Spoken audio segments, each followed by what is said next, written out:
Ok, c'est le King. Alors là, je vais faire un petit audio là pour un peu rectifier des choses. Parce que les gens aiment bien parler, insulter, calomnier, raconter que de la merde, s'acharner sur des gens qui sont vraiment dans la misère, qui ont rien. Ça me rend fou. Ça m'énerve parce que vous avez, quand je dis aucune, c'est bien aucune rhétorique. Vous ne savez rien dire. Vous ne savez rien dire. À part me parler des frontières. Alors que tout le monde connaît la combine avec les frontières, que, tu sais quoi, même les frontières seraient fermées, t'aurais toujours autant d'étrangers. Hein. Donc, faut arrêter. Hein. La colonisation, les accords commerciaux qu'ils ont. Les gens connaissent la combine. Pour les gens qui réfléchissent un peu, ils connaissent. Donc, c'est qu'il faut vous éduquer. C'est pas possible. Pour que vous lâchiez de la merde comme ça, c'est qu'il y a un gros problème. Vous êtes déjà regardé dans une glace ?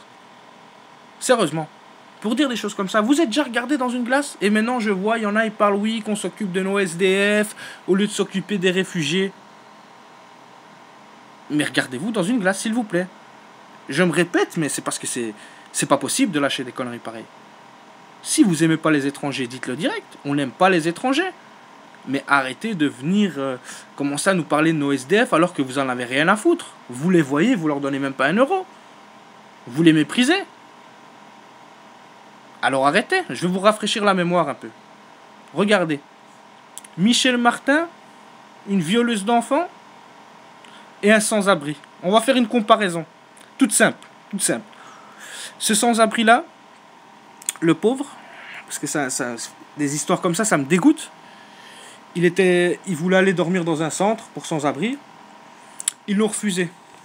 Ils l'ont pas refusé parce qu'il y avait plus de place. Hein. Non, ils l'ont pas refusé pour ça. Ils l'ont pas refusé parce qu'il avait trop bu. Non, ils l'ont pas refusé pour ça. Ils l'ont pas refusé parce qu'il a fait une bagarre. Non, ils l'ont pas refusé. Ils l'ont pas refusé pour...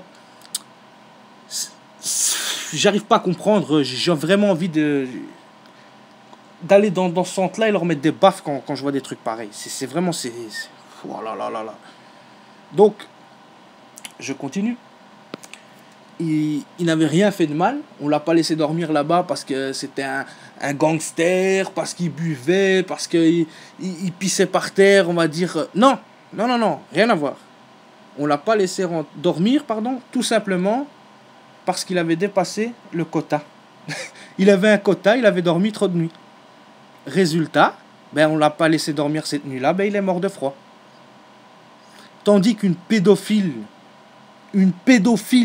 complice, donc qui a livré les enfants pendant que son mari pédocriminel est en tôle, on la nourrit, on la loge, on lui trouve même, quand elle sort de prison, un pseudo-logement chez des sœurs, et puis là, le comble des combles, mais là c'est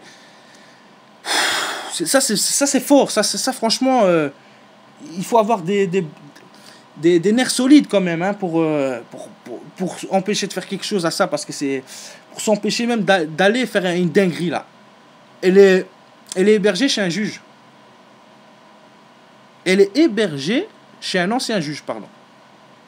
Ah, il a quand même fait la fonction de juge. Donc voilà.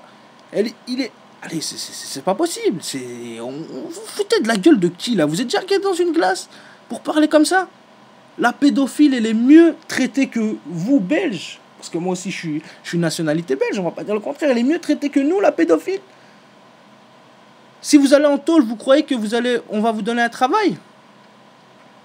Vous croyez qu'on va vous retrouver un travail et qu'on va vous loger chez un ancien magistrat ? Mais jamais. Débrouille-toi. Va au CPS, l'équivalent du RSA, chez vous en France. Donc, franchement, regardez-vous dans une glace, s'il vous plaît. Vous acceptez ça en fermant L'ex-femme votre de gueule. Marc Dutroux, Michel Martin, a quitté le couvent des Sœurs Clarisse à Malone. Son déménagement est déjà entamé. Elle résidera chez l'ancien président du tribunal de première instance de Namur. Christian Pagnier a expliqué à une de nos équipes pourquoi il a pris cette décision d'accueillir Michel Martin. C'est un reportage d'Axel Noirom et Alain Ougardi. La boîte aux lettres porte déjà son nom, car c'est dans cette ancienne ferme que Michel Martin va désormais vivre. À l'étage de ce bâtiment, elle dispose de ses appartements privés spécialement aménagés pour elle par cet homme, l'ancien juge Christian Pagnier. Il a rencontré Michel Martin à sa libération et très vite, l'idée de l'héberger lui est venue, mais dans le plus grand secret. Je n'ai évidemment parlé à personne de ce projet parce qu'il me paraissait évident qu'avertir qui que ce soit, y compris mon plus proche entourage, compte tenu du comportement de certains médias au sujet de ce dossier, était compromettre de manière certaine la possibilité d'un aboutissement. Un changement de domicile accepté par le tribunal d'application des peines il y a 5 mois. Le propriétaire des lieux veut, dit-il, comme il l'a déjà fait par le passé pour d'autres, aider Michel Martin à se réinsérer. Mais c'est arrivé dans le village, choc et inquiète certains voisins. C'est hors de mes schémas mentaux, je n'arrive pas à comprendre ça. Ça m'est absolument inaccessible. Je ne vois pas en quoi il y a lieu de s'inquiéter.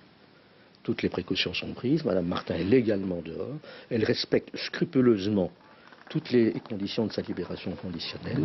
Et pourtant, à quelques dizaines de mètres, là où se trouve l'école communale, le déménagement de Michel Martin suscite de nombreuses interrogations.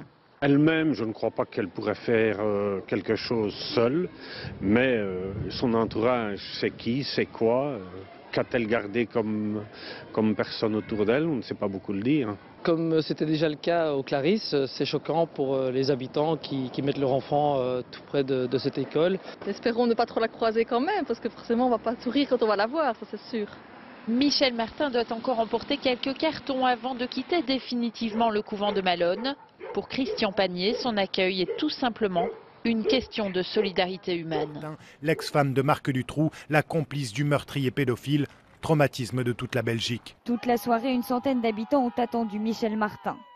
Cris, insultes, ils ont voulu exprimer leur colère.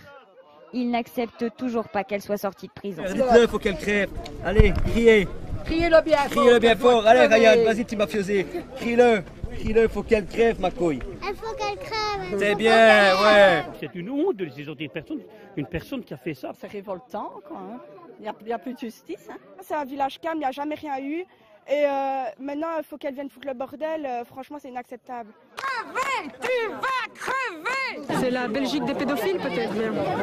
C'est ça qu'il faut dire, la Belgique des pédophiles. Pour les parents, ça doit être très dur à vivre. Et savoir qu'elle est ici, c'est encore plus difficile pour eux. Le système idéologique chrétien protège ce genre de personnes. On se demande aussi pourquoi ces gens protègent les autres. Mais je trouve ça crapuleux qu'on n'est pas assez nombreux, parce que tout le monde est dans ses fauteuils en disant « Oh, c'est triste, oh mon Dieu, c'est ici qu'il faut être !» Et les esprits de s'échauffer, évidemment, le convoi à peine passé. Je ne la tue pas aujourd'hui, on la tuera quand même. On la tuera, Les plus virulents ont bien tenté de forcer les barrières, mais aucun n'est parvenu au couvent, placé sous protection policière. Je vous rappelle que cette histoire, elle s'est passée il n'y a même pas un an, quoi. Donc maintenant, il faut arrêter de parler des immigrés. Il faut arrêter, c'est pas eux les boucs émissaires, c'est pas eux qui profitent de vous.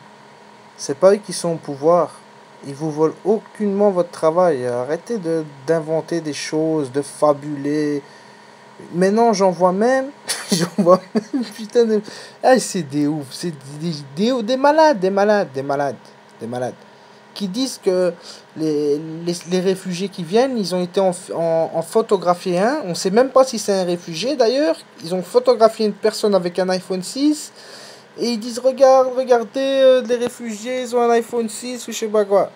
Et attendez, et les gens, ils deviennent tout fous là, parce que ils ont partagé une photo.